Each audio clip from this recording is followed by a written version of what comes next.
Hello everybody, welcome to All About Africa. I am very excited to be sharing with you my last video of the year. It is exciting.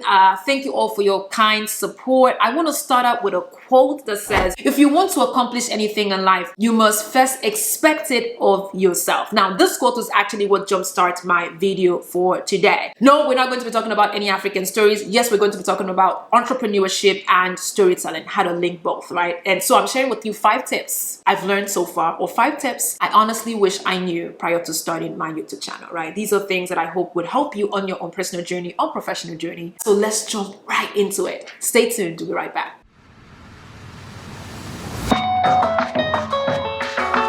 I started out my career as a storyteller wanting to work for a reputable news organization. I was extremely disappointed after applying for a series of jobs and I was facing a series of rejections. One of my sisters suggested that I start a YouTube channel, and I remember opposing the idea because I just felt it would be a lot of work. And because I opposed the idea, I didn't make any progress in life. So I just spent years, to be exact, 7 years of my life just dreaming about what it is that I wanted to do. Then finally, I got sick and tired of being sick and tired. So I started a channel in 2016. I did not take my channel seriously at all until around 2020 when I got struck by a car and I realized that, oh shoot, my life or my time here on earth is short. So I need to get going. And so that was what actually prompted me to start creating content the way that I have. If you've noticed over the years, and even with that, I'm still not consistent because the workload is starting to get overwhelming for me. So I need to start outsourcing things now because I'm getting way too busier than I used to. But with all that being said, I want to start out by sharing with you my first tip. And the tip is, don't be a dreamer. No, be a dreamer for sure, but don't dream alone, right? Don't just dream, be a doer as well. Doing is so important. All of the innovation that you see today, everything that's been invented was once dreamt by someone. So just know that it is beautiful to dream. It is also beautiful to do. Doing is what helps take the dream out of your head, out of your imagination, and it helps bring that to reality. Doing is what helps you birth the idea, right? It's like a woman who's pregnant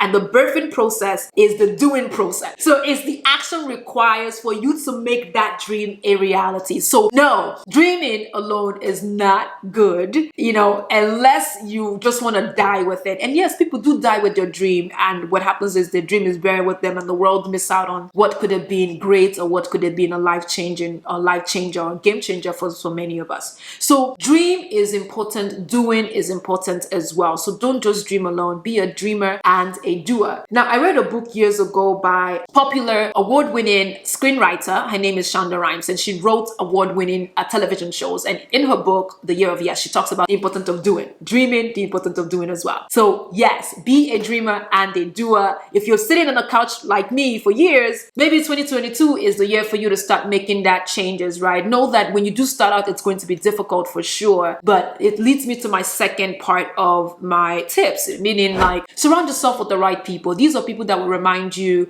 of how far you've come. They would be there when things aren't going well. They will empower you, encourage you, uplift you, because yes, it gets lonely. It gets difficult at times. You feel overwhelmed. There are days you want to give up. There are days you feel doubtful. There are days you feel hopeless. There are days you feel like everything you've started out isn't making sense and you're about to walk away from it. So having the right people around you is key elements towards remaining focused. And these are people that will keep you accountable. I believe it was Sidney Poitier who says, surround yourself with people whose face lights up when they see you. I think that's imperative. And you don't need 5,000 people. You only need one person that will be your biggest cheerleader. You need that one person, that one person, that one person. Number 3, embracing mistakes. This is the reason why a lot of us don't even start out, because nobody wants to make mistakes. And I remember, again, I shared with you, I was on the couch, I was afraid, I didn't want to make mistakes, and I was just so scared to the point where I thought that the fear I have in me would burst into flame, to be honest with you. So, but when I started out, yes, I make mistakes actually almost every time. What's unique about this is, or what's rather beautiful about the experience is, mistakes are what helps you analyze where you are. It helps you redirect yourself. Mistakes to me are part of growth. Mistakes are lessons. Every person who succeeded in life made mistakes, and these mistakes is what they use as tools to help them grow. So mistakes are good, especially if you're acknowledging them,